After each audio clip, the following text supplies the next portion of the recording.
এশার নামাজ যদি কেউ জামাতে পড়ে ঘুমায়, আবার ঘুম থেকে উঠে যদি ফজরের নামাজ আদায় করতে পারে, ঘুমাইয়া যেই সময়টা কাটাইলি ওই সময়টাও নেকের পাল্লায় ওজন দেওয়া হবে।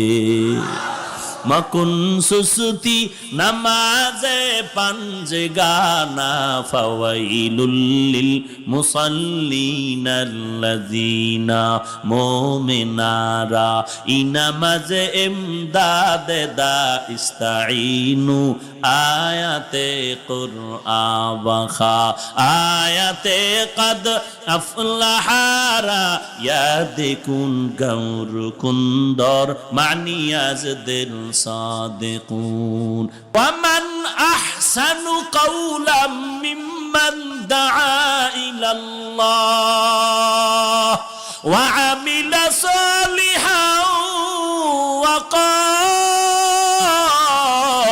وقال إنني من المسلمين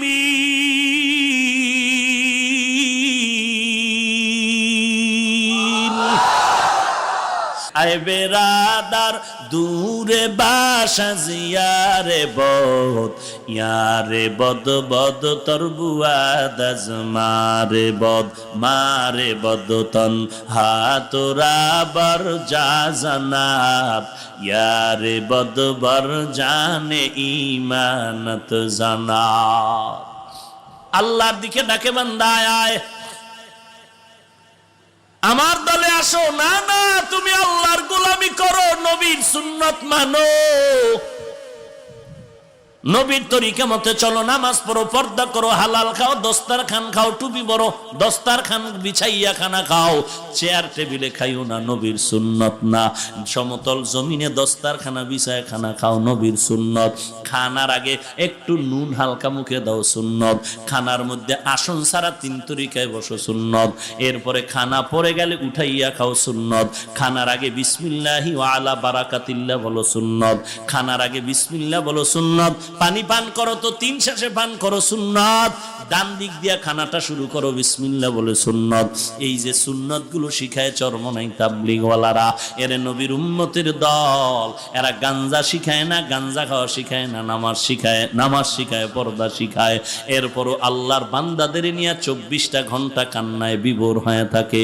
ও আল্লাহ গো, তুমি আমাদের মাফ করে দাও, জাহান্নামের আগুন সহ্য করতে পারবো না। ভাইরা আমার, আল্লাহ রাব্বুল আলামিনের গোলামি আর নবীর আদর্শ এটাই শিক্ষা দেয়, আর কিছু না রে বাবা। অন্তর থেকে হিংসা ছেড়ে দাও, জাহান্নামের ভয় অন্তরে ঢুকাও। কোরআন শরীফে, হাদিস শরীফে জাহান্নামের বয়ান নাই। এই বুঝে শুনে বলবেন, মুখস্থ আসলেই আছে? হ্যাঁ, জান্নাতের বয়ান। একটা বক্তাও যদি জাহান্নামের বয়ান না করে, করবে কে বলেন? কয়টা সরমনের পিশাব করবে, এ হেগো দিয়ে দিছি। তো জাহান্নামের বয়ান যদি সরমনে অলগ দাও, আর এরা যখন করবে, এটাই বাস্তব যে জাহান্নামের ভয়ের কথা শুনলে মানুষ কাঁদবে। তুমি কান্না সহ্য করতে পারো না কেন? সহ্য করতে পারে না তো পারে না, উল্টা বয়ান দিয়া কয় বেশি কাঁদবি না, নবী বেশি কাঁদেন নাই। অথচ এমন একজন নবীর নাম বলো, এমন একজন সাহাবার নাম বলো যে জিন্দেগিতে কাঁদেন নাই, বরং আবু বকরের গুনাহ মাফ। আল্লাহ তাআলা 10 জন সাহাবাকে জান্নাতের টিকিট দিলেন। এরপরও তাকায় দেখো, আওয়াবিন ইশরাক, তাহাজ্জুদ বন্ধ নাই, 5 ওয়াক্ত বন্ধ নাই, জিহাদ বন্ধ নাই, নামাজ রোজা বন্ধ নাই, স্ত্রীর হক বন্ধ নাই, মা বাবার হক বন্ধ নাই। এরপরও তারা সারা রাত কান্না কান্না, কবরে কি উপায় হবে? আপনি আমি এমন একটা আমল কি দেখাইতে পারবো আল্লাহর কাছে যে আল্লাহ, একটা আমল আমি তোমার জন্য করেছি, নির্ঘাত আমি বিশ্বাস করি এই আমল আমি জান্নাত পেয়ে যাব, এমন একটা আমল কি আপনার আছে জিন্দেগির? আপনি তো ভাবতেছেন, আরে বাপ রে বাপ, আমি 5 ওয়াক্ত নামাজ না পড়লেও জুমা মিস নাই। কি টাটকাবে নামাজি? হ্যাঁ, একজনে 3 জুমা পড়ে, এক জুমায় মসজিদে ঢুকে আর বাকি 2 জুমা পড়ে না। একদিন এক মুসল্লি ধইরা কয়, ব্যাপার কি, তুমি 3 জুমা পড়ে একবার আইও কেন? এক হুজুরে বলছে, লাগাতার 3 জুমা বাদ দিলে বউ তালাক হয়ে যাইব,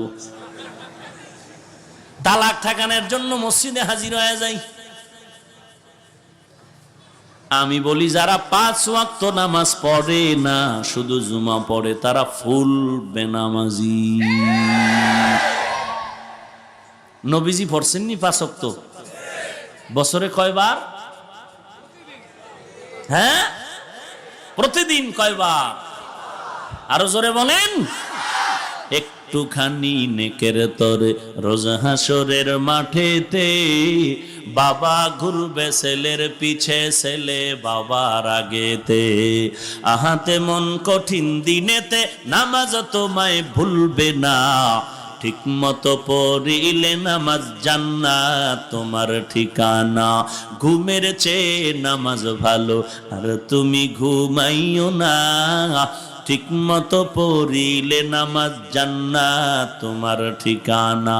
আমার প্রাণের ভাই বোনেরা, জলদি করে উঠে যাও, ওযু করে তাড়াতাড়ি নামাজ পড়তে লেগে যাও। আহা নবী বেনামাজির শাফাআত করিবেন না, ঠিক মতো পড়িলে নামাজ জান্নাত তোমার ঠিকানা। ঘুমের চেয়ে নামাজ ভালো, আর তুমি ঘুমাইও না, ঠিক মতো পড়িলে নামাজ জান্নাত তোমার ঠিকানা। 5 বেলার নামাজ যদি পড়ো রে গোলাম, আল্লাহ বলেন, ও নবী উম্মতের জানায় দেন, আমি আল্লাহ বান্দার উপরে খুশি হইয়া 5 বেলার নামাজের বরকতে 50 ওয়াক্ত নামাজের সওয়াব দিয়ে দিব।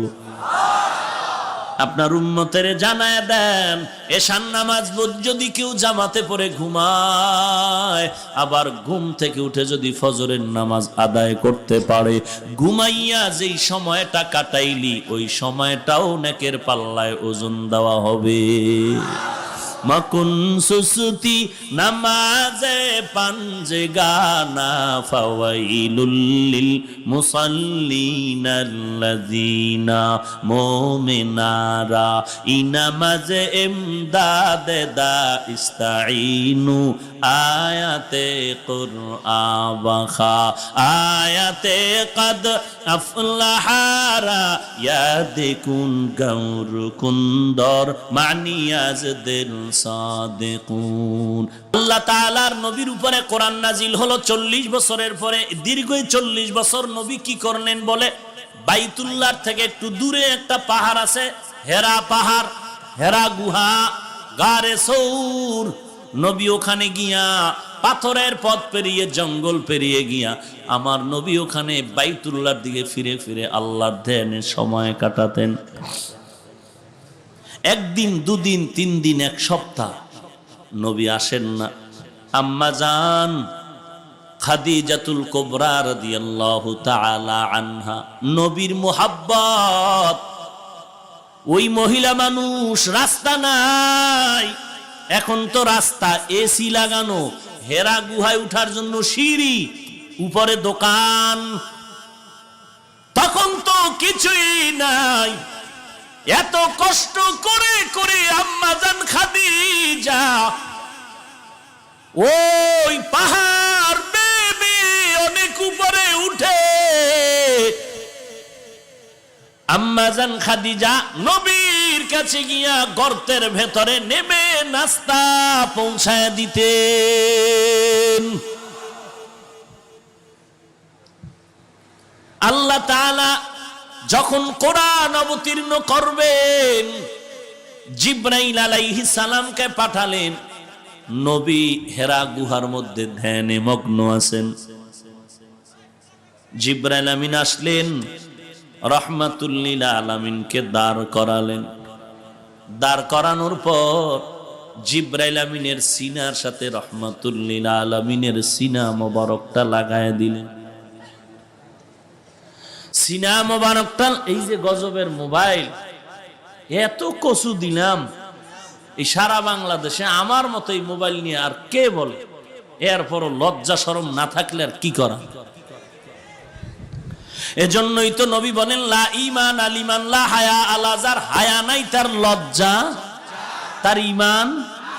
ল্যাংটা হলেও বলে 50% ইজ্জত এখনো রিজার্ভ।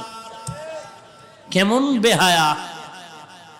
আমেরিকার ডব্লিউ বুশ জুতার বাড়ি খাইলো, সাংবাদিক জিজ্ঞাসা করলো কাইফা হাল, জুতা খাওয়ার পরে কেমন লাগলো? বেহায়া ডাক দিয়া বলে ডোন্ট মাইন্ড। কত বড় বেহায়া হইলে বলে জুতা খাইছি যে কিচ্ছু মনে করিনি, এটা আমার গণতান্ত্রিক অধিকার।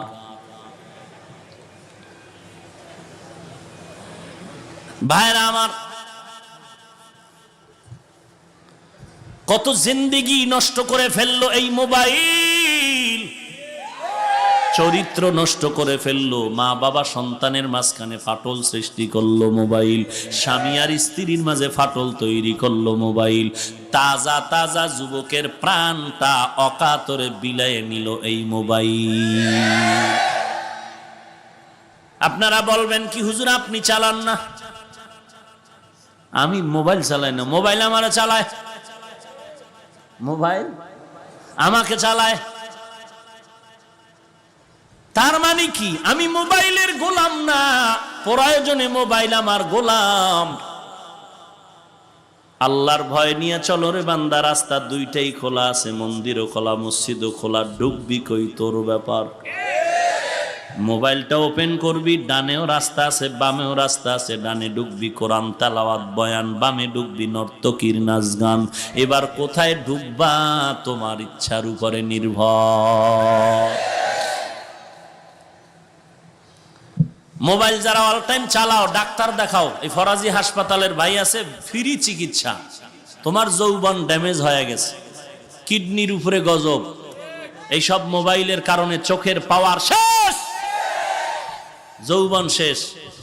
বিয়া টিয়া যা কপালে আসিল এত আগেই শেষ করতেছো। বউ পাবি কিনা আল্লাহ ভালো জানে, নয় পাইতে যায় মরো আল্লাহ ভালো জানে। নিয়ত তো ভালো না। বিয়ে পাশ করার আগে বিয়া পাশ করেছিস? হ্যাঁ হ্যাঁ রে যুবক, আল্লাহ হেদায়েত দান করুন। কই গেল আরামের ঘুম, কই গেল খানা? মায় বাধা দিলে মায়েরে গালি। তোমার ঘুম তুমি ঘুমাও, আমাকে ডিস্টার্ব করো না। আল্লাহ হেদায়েত দান করুন। আর ছাত্র যারা মোবাইল চালায়, এরা ছাত্র নামের কলঙ্ক। এদের জিন্দেগি পুরাটাই শেষ।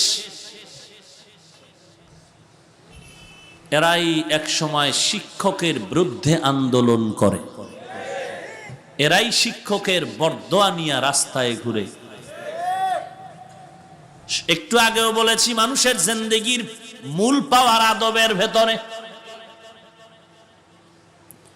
রাহমাতুল লিল আলামিনের সিনা মোবারকের সাথে জিবরাইল আমিনের সিনাটা লাগাইয়া মৃদু চাপ দিয়েছেন আর বলেছেন ইকরা, হে নবী আপনি পড়ুন। নবী কি বললেন? নবী বলেন মা আনা বিকারিন, আমি পড়তে জানি না। বাতিল বেদাতি ভণ্ডরা এখানে তরজমা করে নবী নাকি বলেছেন জিবরাইল তুই কে রে তোর কাছে পড়ুম না। অতি ভক্তি চোর, অতি বেয়াদব ডাকাত। অতি ভক্তি চোর, অতি বেয়াদব ডাকাত। ইউসুফ নবীরে দেখা জুলাইখা পাগল হয়ে গেল। মদিনা মিশরের এমপি মন্ত্রীর বউয়েরা কয় জুলাইখা এত পাগল কেন? আর গোপন নাই, ওপেন হয়ে গেছে, সিসি ক্যামেরায় ধরা পড়ে গেল জুলাইখা তার ইউসুফের সাথে প্রেমের নিবন্ধনে পাগল হয়ে আছে। গোপন আর রইল না। জুলাইখা নিজের একটু পবিত্র বানানোর জন্য একটা কৌশল করে সুন্দর সুন্দর মহিলাদের সাজায় দুই সারিতে বসাইলেন, হাতের মধ্যে ছুরি দিলেন আর ফল দিলেন, আর বললেন তোমাদের মাঝখান থেকে আমি যেই ইউসুফের পাগলরে নিয়ে যাব, তোমরা তার দিকে তাকাবা, আমি অর্ডার দিলে ছুরি দিয়া ফল কেটে খাবা। ইউসুফ নবীরে সাজাইয়া জুলাইখা যখন ওই মহিলাদের মাঝখান দিয়া নিয়ে যায়, মহিলারা এমন তাকাইলো, নজর আর ফিরাইতে পারলো না। জুলাইখা কয় ফল কেটে খাও, ফল কাটার পরিবর্তে দেখে তাদের হাতের কবজা কেটে গেল। এইবার কয় দেখ আমি কার পাগল, যেমন তেমন ব্যক্তির পাগল না, যার দিকে তাকাইলে নজর ফিরানো যায় না, যে ইউসুফের দিকে তাকাইলে 3 দিনের ক্ষুধা থাকে না। শনিদা কায় বুয়াদ মানন্দ দিদা তোরা দিদা ও ইউসুফ রাশনিদা। মহিলারা ইউসুফ নবীকে দেখে যে শব্দটা বলেছিলেন যে মা হাজা বাশারা, এই এটা তো মানুষ না রে, এটা তো মালাকুন কারীম, এটা সম্মানিত একটা ফেরেশতা। ইউসুফ নবীরে কি কইছে? মানুষ না। বলেন ফেরেশতার দাম বেশি না মানুষের? সবাই বলেন। এখন যে দাম দেওয়ার জন্য ফেরেশতা বলল, দাম বাড়লো না কমলো? কথা বলেন না কেন? কেন কমাইলো? কমানোর তো নিয়ত নাই। কেন কমাইলো? ইউসুফ নবী মানুষ, একজন নবীর সন্তান, তার মর্যাদা কি কথা বললে বাড়বে? ওই বাড়ার মতো মর্যাদার এলেম ওই মহিলাদের মাঝে ছিল না। আমাদের সমাজে এরকম অতি আবেগী একদল মানুষ এখনো আছে। কি কয় জানেন? টেলিভিশনের বক্তা যদি একই সময় ঘরে ঘরে হাজির হয়, আমার নবী মদিনা থেকে কেন মিলাদে আসতে পারে না?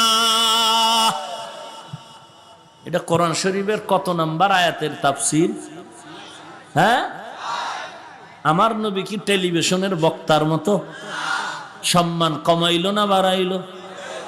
2 ভিক্ষুক ধাক্কা খাইতে খাইতে যমুনা সেতুর কিনারায় হাজির। দেখাই কার সর্বনাশ, এত বিশাল সেতু বানাইছে কে রে? একজনে বলে সরকার। 30,000 টাকার নিচে তো আর পারে নাই। আর একটা তার সেরা 30,000 টাকা এত বড় বিশাল সেতু কেমনে হয়? কম পক্ষে 40,000 লাগছে। ভিক্ষুক 2টা যমুনা সেতুর গুণগান গাইলো, হইল না মর্যাদা কমলো? কমানের উদ্দেশ্য কিন্তু নাই, প্রশংসার নিয়তে গুণগান গাইলো, কিন্তু হয় নাই। কেন হয় নাই? বলে যমুনা সেতুর গুণগান গাওয়ার জন্য যেই মেধা দরকার এই ফকিন্নির মধ্যে সে মেধা নাই। কথা বুঝেন? নবী টেলিভিশনের বক্তার মতো? হায় হায় হায়, আল্লাহ সব ভাইকে হেদায়েত দান করুন। আরো জোরে বলেন। নবীজিকে চাপ দিলেন, একটা চাপ দিলেন আর বললেন ইকরা, হে নবী পড়ুন। নবী জবাব দিলেন মা আনা বিকারিন, আমি পড়তে জানি না। জিবরাইল আবার চাপ দিলেন ইকরা, নবী আবার বললেন মা আনা বিকারিন, আমি পড়তে জানি না। জিবরাইল আমিন এবার 3য় চাপ দিয়েছেন, আগের 2 চাপের থেকে একটু জোরে, আর শব্দ বাড়ায় বললেন ইকরা বিসমি রাব্বিকাল্লাযী খালাক, খালাকাল ইনসানা মিন আলাক, ইকরা ওয়া রাব্বুকাল আকরাম আল্লাযী আল্লামা বিল কলম, আল্লামাল ইনসানা মা লাম ইয়ালাম। কয় চাপ? 2 চাপে পারলেন? পারেননি। 3য় চাপে নবী পড়ছেন কিনা? পারি না তাও বলেন নাই, পারি তাও বলেন নাই। নবী চুপ, নবী অস্থির, শরীরে জ্বর, দৌড় খাদিজাতুল কুবরার কিনারায় গিয়া বলে তাড়াতাড়ি আমারে কম্বল দিয়ে আবৃত করে নাও, আমি অসুস্থ হয়ে গেলাম। ভাইরা আমার, এখানে জানার বিষয় হলো নবীকে 2 চাপ দিলেন, নবী বললেন আমি পড়তে জানি না। 3 নাম্বার চাপে নবী চুপ থেকে সমর্থন দিলেন। কেন? কারণটা কি? 1 নাম্বার জবাব, নবী পড়তে জানি না বলার একটা জবাব হলো নবী তো দেখে দেখে পড়তে জানতেন না। জিবরাইল আমিন রেশমি কাপুরের মধ্যে আয়াত 5টা লিখে দেখাইলেন, পড়ুন ইকরা। নবী তো দেখে দেখে পড়তে জানেন না, নবী উম্মি, দেখে দেখে পড়তে জানেন না আমার নবী। 2 নাম্বার, প্রথম যে বলা হয়েছে পড়ো পড়ো পড়ো, কি পড়বো, কার নামে পড়বো, এটা তো স্পষ্ট করা হয় নাই। তৃতীয়বারে বলা হয়েছে রবের নামে পড়ো। আমার রসুল এইবার চুপ থেকে সমর্থন দিয়া গোটা দুনিয়ার মানুষের জানায় দিলেন, ও দুনিয়ার উম্মতের দল, গোটা দুনিয়ার মধ্যে রুহানি রোগের ডাক্তার আমি, শ্রেষ্ঠ ডাক্তার আমি, রহমাতুল্লিল আলামিন। কিয়ামত পর্যন্ত নতুন কোন ডাক্তারের প্রেসক্রিপশন নিবি না, আমার দেওয়া প্রেসক্রিপশন নিয়ে তুই জিন্দেগিটা চালায় জান্নাতে যাবি। তবে এই প্রেসক্রিপশন যদি কেউ না বুঝো, বুঝায় দেওয়ার দায়িত্ব আমি রসুল দিয়া গেলাম ওলামায়ে কেরামের হাতে। ইন্নাল উলামা ওয়ারাসাতুল আম্বিয়া, নিশ্চয় উলামায়ে কেরাম আম্বিয়ায়ে কেরামের ওয়ারিস। টাকার ওয়ারিস না, সম্পদের ওয়ারিস না, এরা ইলমে নবুয়তের ওয়ারিস।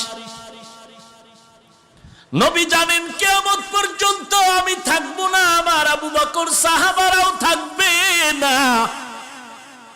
নতুন কোন ডাক্তারও, কথা বলেন না কেন, নতুন কোন ডাক্তার নতুন প্রেসক্রিপশন দিবেও অধিকার নাই। কিয়ামত পর্যন্ত উম্মতের রুহানি রোগের প্রেসক্রিপশন আমি রাসূল দিয়া গেলাম।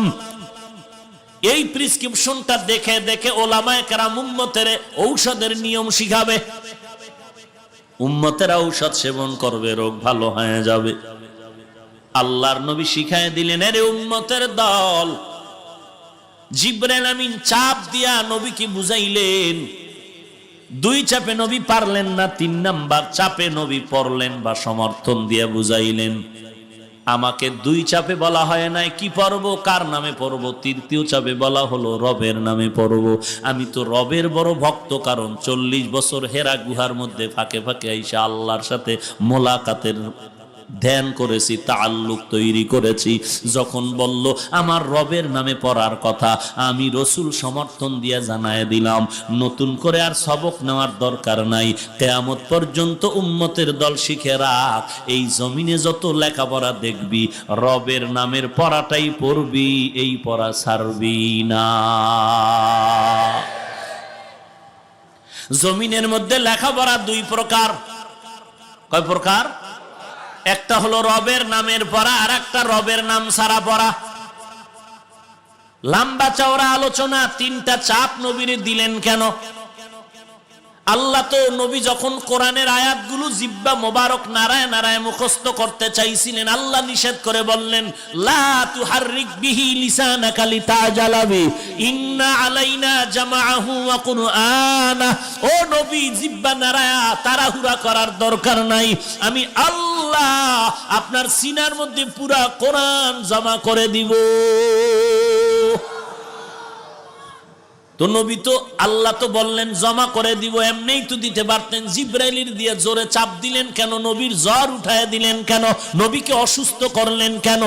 আল্লাহর নবীকে চাপ দিয়ে বুঝাইলেন, ও নবী আপনিও বুঝেন, উম্মতের জানায়া দেন, এটা দুনিয়ার কোনো ইলম না, দুনিয়ার কোনো জ্ঞান না, এটা তো আসমানে ইলমের নূর।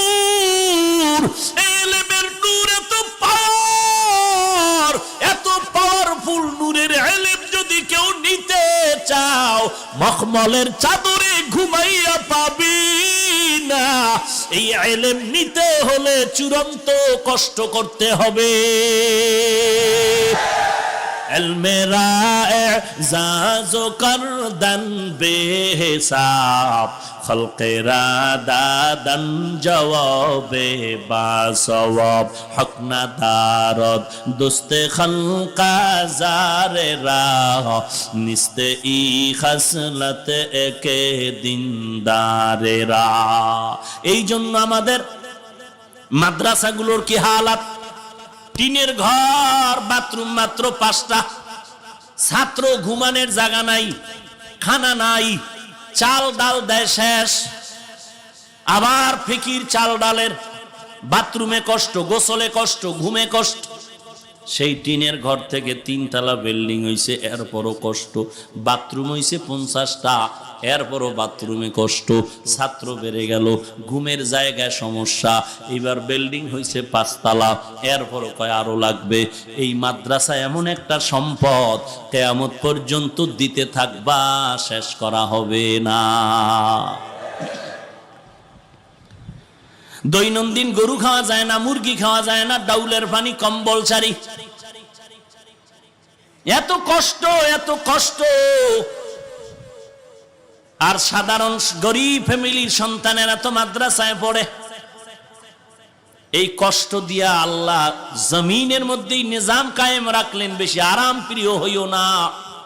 যত বুজুর্গের নাম আপনারা জানেন, আমরা বলে বলে বয়ান করি তাদের নামে। খবর নিয়ে দেখেন, তাদের কষ্টের কোনো জিন্দেগির শেষ ছিল না। এক একজনের কষ্ট পাহাড় সম পরিমাণ হয়েছে। মাইলকে মাইল, মাইলকে মাইল, শত শত মাইল হেঁটে হেঁটে গিয়া এরপরে মাদ্রাসায় ক্লাস করে আবার চলে আসছেন। রাতের ঘুম নাই, সারা রাত্র লেখাপড়া করতেন। আবার ভোর রাত্রে তাহাজ্জুদে মাওলার দরবারে কান্না করেন। আপনারা মাঝে মাঝে আশেপাশের মাদ্রাসাগুলোতে একটু খোঁজ নিয়ে দেখবেন, ছোট ছোট ছোট ছোট বাচ্চাগুলো মা ঘুমের থেকে উঠায়, মা খানা খাওয়ায় দেয়, মা গোসল করায় দেয়, বাচ্চাটারে মা তৈল দেয়, মা কাপড় ধুইয়া দেয়। ওই বাচ্চাটার বাবা গরিব, মা গরিব। বাবাই রিক্সার ড্রাইভারি করে সন্তানের বেতন দেয়। একটু মাদ্রাসায় দিয়া হুজুরের কাছে দোয়া চায়, হুজুর একটু দোয়া করবেন, আমি রিক্সার ড্রাইভার, আমার সন্তানটারে মাদ্রাসায় দিলাম, ঠিক মতো বেতন দিতে পারি না। ওই বাচ্চাটা ঘরের মধ্যে তরকারি ভালো হলে খানা খায়, নাইলে খায় না। মাদ্রাসায় যাওয়ার পর যেই মা সন্তানটারে খানা খাওয়ায় দিত, ওই খানাটা এখন নিজে উঠায় খায়। ওই সন্তানটা এখন নিজের জামা কাপড় নিজে ধোয়, নিজে গোসল করে। 10টার আগে ঘুম নাই। আবার শীত নাই, গরম নাই, এই ঠান্ডার দিন, শীতের দিন আসতেছে। এই ছোট ছোট বাচ্চাগুলো ফজরের আজানের 1 ঘন্টা আগে উঠে আমার মাওলার কোরআন পড়ে, ঠান্ডা পানি দিয়ে উযু বানায়, আবার মোনাজাতে কান্দে, ও মালিক, আমার বাবা বড় গরিব অবস্থায় আছে, আল্লাহ তুমি আমার ইলমের দরজা থেকে ফিরাইয়া দিও না রে আল্লাহ, তোমার একজন পছন্দের আলেম হওয়ার তৌফিক দাও। এত কষ্টের কারণেই তো আল্লাহ এত সম্মান দিয়েছেন। এই জন্যই তো নবীর সাহাবী হযরতে আলী আল্লাহর দরবারে শুকর আদায় করেন, হে মালিক, সম্মানের চেয়ারে বসার জন্য 2 পুঁজির একটা পুঁজি দরকার। হয়তো লাগবে টাকা, না হয় লাগবে শিক্ষা। দুনিয়াওয়ালারা সম্মানের চেয়ার 2 দলের দেয়, শিক্ষিত মানুষের সম্মানের চেয়ার আগায় দেয়, আর টাকাওয়ালারে সম্মানের চেয়ার আগায় দেয়। হযরত আলী আল্লাহর কাছে শুকর আদায় করে বলেন, আল্লাহ, সম্মানের 2 পুঁজির একটা আমাদের দিছো ইলমে ওহী, টাকা পয়সা দাও নাই, তোমার দরবারে শুকর হাজার। রাজিনা কিসমাতাল জাব্বার ফিনা লানা ইলমুন ওয়ালিল আ'দাই মালু ফা ইন্নাল মা লা ইয়াফনি আন করিবি ওয়া ইন্নাল ইলমা বাকিন লা ইয়াজালু। হযরত আলী আল্লাহর শুকর আদায় করেন, আল্লাহ, ইলম পেয়েছি, টাকা পাই নাই, দুঃখ নাই, ইলম পেয়ে কলিজা ঠান্ডা হয়ে গেল। কারণ টাকাওয়ালার টাকা আজ আছে, কাল থাকবে না। ইলমওয়ালার ইলম সিনায় ঢুকবে, কখনো বিদায় হবে না। ইলমেরা এজাজো করদান বেহিসাব, খলকেরা দাদান জওয়াবে বাসওয়াব। টাকাওয়ালার টাকা আজ আছে, কাল আছে, আছে নাই, নাই। ওই টাকা দিয়ে কি লাভ হবে, যেই টাকায় জেলখানার মেহমান বানায়। আসতে বলেন কেন? শান্তি টাকায় দিতে পারে না না, শান্তি দেওয়ার মালিক কে? হযরত আলী বলেন, টাকাওয়ালার টাকা আজ আছে কাল থাকবে না, এলেমওয়ালার এলেম থাকবে কখনো বিদায়। 2 নাম্বার, আমি এলেম পেয়ে খুশি, টাকা পেয়ে খুশি না, কারণ টাকাওয়ালার যত টাকা বাড়ে তত দুশ্মন বাড়ে, আর এলেমওয়ালার যত এলেম বাড়ে তত বন্ধু বাড়ে। টাকাওয়ালার টাকা বাড়ে আর কি বাড়ে? কেমন দুশ্মন! ছেলে বাবারে জবাই দেয় কির জন্য? টাকা চাইছে সন্ধ্যাবেলা। উত্তরবঙ্গের ঘটনা আমি আরো কয়েক মাস আগে বলেছিলাম। সন্ধ্যাবেলা সন্তান কাব্বা 10,000 টাকা মারো। বাবা জানে সন্তানদের টাকা দিলে এক্ষুনি গিয়া গাঞ্জা মদ খাইবো। বাবায় বলে দিব না। সন্তান দেরি না করে বাবারে মায়ের শুরু করলো। মারতে মারতে বাবাকে রক্তাক্ত করে ফেললো। মা আইসা সন্তানের পা জড়ায় কান্দে আর কয়, বাবারে আর মারিস না। মা এমন কান্না করলো, মাকে ধাক্কা দিয়া সন্তান বাবারে মাটিতে রক্তাক্ত করে বিদায় হয়ে গেল। হুন্ডা নিয়ে রওনা, মোটর সাইকেল নিয়ে যাচ্ছে। রাস্তার কিনারা গিয়া দেখতেছে এরকম একটা সমাবেশের মধ্যে একজন আলেম বয়ান করে মা বাবার খেদমত সম্পর্কে। ওই ছেলেটা হুন্ডা দাঁড় করায় ব্রেক করে কিছু বয়ান শুনলো। অল্প কিছু কথা শোনা মাত্র দিলটার মধ্যে একটা চুম্বুকের মতো টান মারলো। দাঁড়া থেকে হুন্ডা বন্ধ করে বসে বসে বয়ান শুনলো। এক পর্যায়ে যুবক ছেলেটা ময়দানের পেছনে কান্না করে গড়াগড়ি খায়, ও আল্লাহ তুমি আমারে মাফ করো, তুমি আমারে মাফ করে দাও। মোনাজাতের পরে যুবক দৌড়াইয়া হুজুরের কাছে এসে বলে, হুজুর আপনার পায়ে হাত, আমাকে একটু তওবা করায় দেন। আমার মতো বেঈমান নিমক হারাম এই জমিনে কেউ নাই। হুজুর বলে, এত কান্দো কেন? বলে, হুজুর আমি এত খারাপ, আমার বাবাকে মেরে রক্তাক্ত করে ফেলেছি। হুজুর আমার কি তওবার কোনো দরজা খোলা আছে নাকি? আল্লাহর বান্দা বলে, যা তাড়াতাড়ি বাবার পায়ে ধরে তাড়াতাড়ি ক্ষমা নিয়ে নাও, না হয় তোর এই দুনিয়াও ধ্বংস, পরকালও ধ্বংস। ওদিকে মা কিন্তু সন্তান যখন বের হয়ে গেল রাগ করে দরজা ভেতর দিয়ে আটকায় দিছে। সন্তান ভাঙলেও দরজা খুলবো না। রাতের গভীরে সন্তান দৌড়াইয়া মায়ের দরজার কিনারায় গিয়া মা মা করে চিল্লায় আর বলে, মা দরজা খুলে দাও। মা আওয়াজ দেয় না, সাড়া দেয় না, দরজাও খুলে না। মাথা গরম হয়ে গেল। সন্তান কান্না করে বলে, মা আমি আর বাবাকে মারবো না, আমার মেজাজ এখন ঠান্ডা, আমি তওবা করার জন্য ক্ষমা চাইতে আসছি। এরে আল্লাহর নবীর উম্মতের দল। মা দরজা খুললো। খোলার পরে বলে, আমার বাবাই কই? বলে, তোর বাবা এখনো বেউসায় ওই রুমের মধ্যে পড়ে আছে। সন্তান দৌড়াইয়া বাবার পা জড়ায় কান্না করে আর বলে, বাবা তুমি আমাকে মাফ করে দাও, আর আমি অন্যায় করব না। এরে নবীর উম্মতের দল, আজকে এই টাকা পয়সা বন্ধুত্ব নষ্টের মূল কারণ। আজকে অনেক মাকে সন্তান জবাই করে টাকা পাওয়ার কারণে। মা সন্তানের জবাই করে এই স্বার্থের কারণে, টাকার লোভে পড়ে। এরে নবীর উম্মতের দল, এই জন্য হযরত আলী শুকর আদায় করেন, হে আল্লাহ তুমি আমাকে ইলম দিয়েছো, টাকা দাও নাই, শুকর তোমার দরবারে রে মালিক। টাকাওয়ালার যত টাকা বাড়বে দুশ্মন বাড়ে, এলেমওয়ালার এলেম বাড়ে তত বন্ধু বাড়ে। 3 নাম্বার, টাকাওয়ালা যত বয়স্ক হয় সবার তত ঘৃণা জমে, আর এলেমওয়ালার যত বয়স বাড়ে সবার তার প্রতি মোহাব্বত বাড়ে। টাকাওয়ালা এখন বুড়া হয়ে গেছে, ছেলে মেয়েরা মনে মনে ভাবে মরে না কেন। মাঝে মাঝে ইমামের সাথে গোপনে কয়, হুজুর জালালি খতম টতম পড়েন।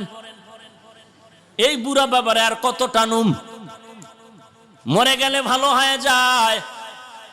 আমরা একটু আনন্দ ফুর্তি করবো, এই বুড়ার কারণে পারি না, বারবার হসপিটালে দৌড়াতে হয়। হসপিটালওয়ালারাও মাথা গরম, এতবার কেন? হুজুর একটু হাদিয়া বাড়ায় দিব, দুই একটা খতম মারেন, যেই খতমে বাবায় তাড়াতাড়ি জিন্দা থেকে মৃত্যু হয়ে যায়। ও বাবা, স্ত্রী পর্যন্ত স্বামীর মৃত্যু কামনা করে, মরণ যখন হয়ে যায়, কবর দেশে নেওয়ার আগে, জানাজা পড়ানোর আগেই বাবার সম্পদ ভাগাভাগি শুরু। আর এলেমওয়ালা হাটহাজারীর হযরত আজ নারায়ণগঞ্জ আসলেন, গতকালকে নরসিংদী আসলেন, দিনের বেলা হাজার হাজার হাজার মানুষ। আমার মতো নাখানদানা বড় বড় বড় বড় মুহাদ্দিস আলেমরা লাইনে দাঁড়ায় তার জুতা টানার জন্য। ইলমে রা'জাজু করদান বেহিসাব, খলকে রাদাদান জওয়াবে বাসওয়াব। এরে নবীর উম্মতের দল, আল্লাহর নবী বললেন রবের নামের পড়াগুলো পড়ো। জমিনের মধ্যে যত পড়া আছে দুই ভাগে ভাগ করা, রবের নামে পড়া, রবের নাম ছাড়া পড়া। বলবো কি না রাগ টাগ করবেন? লাগেনি ভিতরে? মনে কষ্ট আসে? কোরআন হাদিসের ভিতর দিয়ে বললে তো একটু কষ্ট লাগতে পারে। আল্লাহ সব ভাইকে হেদায়াত দান। এই ভাই উঠলে মোনাজাত দিয়ে দিব, উঠলে মোনাজাত দিয়ে দিব। ভাইরা আমার, রবের নামের পড়া, রবের নাম সারা পড়া, রবের নামের পড়া, এটার সেন্টার ভিন্ন, পদ্ধতি ভিন্ন, প্রতিষ্ঠান ভিন্ন, নাম ভিন্ন। রবের নাম ব্যতীত যত লেখাপড়া আছে এদেরও প্রতিষ্ঠান আলাদা, গঠনতন্ত্র আলাদা, এদের সব কিছু আলাদা, উদ্দেশ্যও আলাদা। আমার বয়ান শেষ হওয়া পর্যন্ত থাকলে আমি এই কথাগুলো বলবো, কারণ মাঝখান দিয়ে চইলা গেলে কথা অর্ধেক শুনলে প্যাচ লাগাইবো, আমারে গালি দিব। আমি বলবো ভালোর নিয়তে, সে ভালোটা শুনবে না, অর্ধেক শুনে যাবে। আপনারা সময় দিবেন 5 মিনিট। আল্লাহ কাউকে পারবেন ইনশাআল্লাহ, আল্লাহ কবুল করেন। আর যাদের উঠা বসার এইরকম ব্যারাম, আপনারা ভিতরে না বসাটাই তো ভালো ছিল। বাহিরে দাঁড়ায় দাঁড়ায় ভিডিও টানতেন, বয়ানও শুনতেন, কত সুন্দর সুযোগ ছিল। ভিতরে ঢুকে ডিস্টার্ব করেন কেন? আর একটু আগাবো, থাকবেন ইনশাআল্লাহ, আল্লাহ কবুল করেন। আল্লাহর নামের পড়া, রবের নামের পড়া, এটাকে বলে কোরআনের শিক্ষা, ধর্মীয় শিক্ষা, মাদ্রাসা শিক্ষা, আখিরাতের শিক্ষা। আল্লাহর নাম ছাড়া যত পড়া আছে এটাকে বলে জেনারেল শিক্ষা, জাগতিক শিক্ষা, ইংরেজি শিক্ষা, দুনিয়ার শিক্ষা। প্রতিষ্ঠানও কি? দুনিয়ার লাইনের আল্লাহর নাম ছাড়া লেখাপড়ার প্রতিষ্ঠান, স্কুল, কলেজ, ভার্সিটি, আরো কত কিছু আছে, কেজি, শের। আর আল্লাহর নামের লেখাপড়ার প্রতিষ্ঠান মক্তব, নুরানি, হেফজখানা, মাদ্রাসা, জামিয়া। উদ্দেশ্যও কি? আল্লাহর নামের লেখাপড়ার মাকসাদ হলো আল্লাহর গোলামি, আর দুনিয়ার লেখাপড়ার মাকসাদ হলো দুনিয়ার চাকুরি। এখন কোন লেখাপড়া করলে কি হতে পারবে আমার মুসলমান ছেলে মেয়েরা, এটাও জানা দরকার। খালি আমগো মাদ্রাসাওয়ালাদের গাইলেইবেন, ওখানে পড়লে কি হয়, কি হয়, তোমার কি হওয়া লাগবে কও, তুমি আমারে কি বানাইতে চাও বলো। হয় মাদ্রাসায় পড়লে ইমামতি, মুয়াজ্জিনি ছাড়া আর কি করব, তা তুই কর। মাদ্রাসায় আলেম ইমামতি করবে না তো গরুয়ে করবে, কি বলেন আপনারা? কি ঠিক? গরু করবে? ভাইরা আমার, এরপরে কি কয়, যাক ওদিকে যাব না, টাইম বেশি হয়ে যাচ্ছে। কোন কথায় আবার পেস লাগে আল্লাহই জানে। মাদ্রাসায় পড়লে তো ডাক্তার হওয়া যায় না, ডক্টর হওয়া যায় না, ইঞ্জিনিয়ার হওয়া যায় না, সাংবাদিক হওয়া যায় না, সাহিত্যিক হওয়া যায় না, কবি হওয়া যায় না, এমপি হওয়া যায় না, মন্ত্রী হওয়া যায় না। আমরা যদি মাদ্রাসায় বইরা আলেম, মুফতি, মুহাদ্দিস, মুফাসসির, ইমাম, বক্তা, খতিব এইয়া হইয়া আবার ডাক্তার, ইঞ্জিনিয়ার, সাংবাদিক, সাহিত্যিক, কবি, উকিল, ব্যারিস্টার সব যদি হই, কলেজ বন্ধ হয়ে যাবে একদিনের মধ্যে। সরকারের কোটি কোটি টাকা ব্যয় করা কলেজের বিপরীত তুমি আগুন জ্বালাও কেন? কি ব্যাপার? আমরা তো চাই কলেজ থাকবে, ভার্সিটি থাকবে, স্কুল থাকবে, সব প্রতিষ্ঠান চলবে। ওখানে বসে তুমি ইঞ্জিনিয়ারিং পড়ো, তুমি মুসলমান ইঞ্জিনিয়ার হও, ডাক্তার হও, ডক্টর হও, তুমি একজন সাংবাদিক হও, কবি হও, উকিল হও, ব্যারিস্টার হও, এসপি, ডিসি, আইজি হও, ইঞ্জিনিয়ারিং পাশ করবা। আমি যখন মাদ্রাসার বিল্ডিং করব তখন তোমার মতো ইঞ্জিনিয়ার আমার দরকার হবে। আবার তোমার আব্বা আম্মার বিয়াডারে যখন বৈধ করবা, কোরআনওয়ালা দরকার হবে। এরপরে যদি বলো হুজুর না ঘাড়ে ঠেললা দিমু, দে পারুম কিন্তু ইনশাআল্লাহ, তবে কলেজ বন্ধ হয়ে যাবে 1 মাসে। আমরা এটা চাই না, আমরা চাই সমন্বয়। কি সমন্বয়? মাদ্রাসার লেখাপড়া আরবির ক্লাসের ফাঁকে ফাঁকে দুনিয়ার লাইনে চলার জন্য ইংরেজি, অঙ্ক, ইতিহাস, ভূগোল যেমন আমরা ঢুকাইলাম, স্কুল, কলেজ, ভার্সিটির লেখাপড়া ঠিক রাখিয়া আমাদের মুসলমানের ইমানের দাবি ওখানেও ক্লাসে ক্লাসে আল্লাহর কোরআন ঢুকায়া দাও। রাজনীতি করলাম না, বোঝো রাজনীতি কসু। ভাইরা আমার, এতক্ষণ কি বুঝলেন? স্কুলের বিরুদ্ধে বললাম, কলেজের বিরুদ্ধে বললাম না, যারা বলতেছে এরা কিন্তু কলেজের বিপরীত বলতেছে, আমরা পক্ষে বললাম। কলেজ থাকবে, ভার্সিটি থাকবে, ডাক্তার হবা, ইঞ্জিনিয়ার হবা, মুসলমানের সন্তান ইঞ্জিনিয়ার হও, ধন্যবাদ, ডাক্তার হও, ধন্যবাদ। কেন ধন্যবাদ? ওরে বান্দা, বেঈমানের বাচ্চা কিন্তু আজ এক হয়ে গেল, মুসলমানের বিপরীত লাইনে তারা এক হইতেছে, ঐক্য হইতেছে, মুসলমানের বিরুদ্ধে তারা আন্দোলনে নামবে। কোন বেঈমানেরা যদি হঠাৎ করে বলে, এই মুসলমান, তোদের আর আমগো বানানো ঔষধ দিব না, আমার দেশের মুসলমান সন্তান কলেজে পড়িয়া, ডাক্তারি পড়িয়া দাঁড়ায় বলবে, বেঈমানের বাচ্চারা, তোদের বানানো ঔষধ লাগবে না, আমরা মুসলমানের জন্য মুসলমান ডাক্তারেরা যথেষ্ট। हकीकत से तो दुनिया बेखबर है, दुनिया की नुमाइश पर नजर है, नमी गोयम के आज दुनिया जुदा बाश, बाहर कारे के बाशी बा खुदावाश। स्कूल कॉलेजे पढ़ने वाला युवक, छात्र छात्री, শিক্ষক, নামাজি আছে না নাই? Doctor, doctor, engineer, RAB, army, police, BDR, OC, DC SP নামাজি আছে না নাই? তাহলে তো আমি বলবো না ডাক্তারেরা খারাপ, আমি বলতে পারি না কলেজ খারাপ। বরং আমি দেখলাম অনেক কলেজে মাহফিল করতে গিয়ে দেখলাম রুমের সামনে লেখা আছে ছেলেদের নামাজের কক্ষ, আর এক রুমে লেখা আছে মেয়েদের জন্য নামাজের কক্ষ। স্কুলওয়ালারাও নামাজের সুযোগ দেয়, কলেজওয়ালারাও নামাজের সুযোগ দেয়। এরপরও যদি মুসলমানের ঘরে জন্ম নিয়ে নামাজ না পড়ো, তোমার মতো কপাল পোড়া বলো ওই জমিনে আর কে হতে পারে? ও ভাই, তুমি স্কুলে পড়ো, কলেজে পড়ো, তবে আল্লাহর নবীর সুন্নতের আদর্শটা ধরে নাও।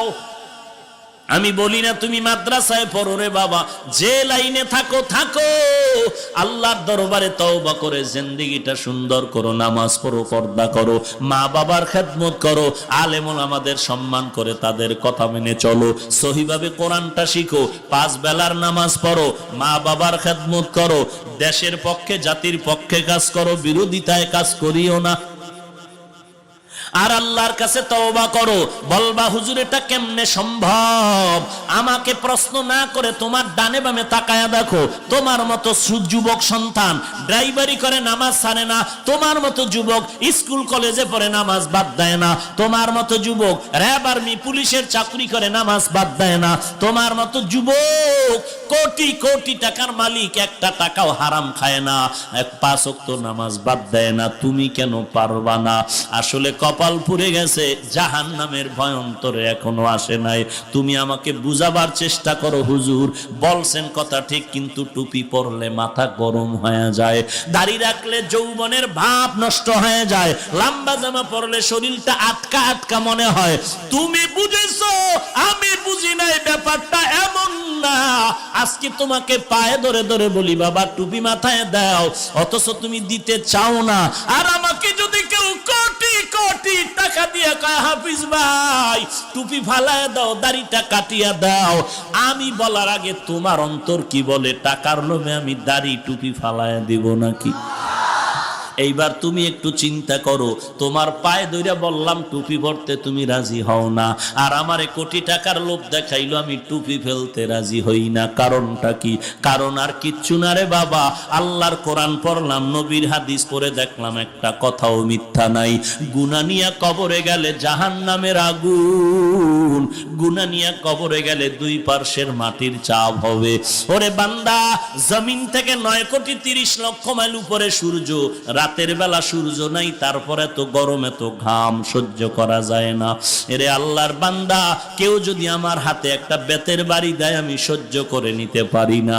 আর নবী বলেন গুনাহগার হয়ে যদি কবরে যাও, ওই কবরের 2 পাশের মাটি তোমাকে যখন চাপ দিবে, এক পাজরের হাড় আর এক পাজরের মধ্যে চলে যাবে। এরে নবীর উম্মতের দল, আল্লাহর কোরআন যদি তোমার অন্তর বলে সত্য, নবীর কথা যদি তোমার অন্তর বলে সত্য, গুনাহগার হয়ে কবরে গেলে আযাব হবে, কথাও সত্য। সহ্য করা যাবে? যদি বলো পারবি না, পায়ে হাত রেখে বলি, হে যুবক, মা বাবার খেদমত কর, আলেম ওলামার দোয়া নিয়ে চল, 5 ওয়াক্ত নামাজ পড়ো রে ভাই। দুনিয়ার লাইনেও যদি ভালো সন্তান হতে চাও, আদর্শ সন্তান হয়ে যদি সুনাম অর্জন করতে চাও, চরিত্রটারে ভালো বানায় মেরে যুবক, যদি চরিত্র ভালো বানাইতে চাও, 1 নম্বরে মোবাইলের সঙ্গ ছেড়ে দাও, 2 নম্বরে গাঞ্জাখোর বখাটে যুবকের বন্ধু বানাবি না।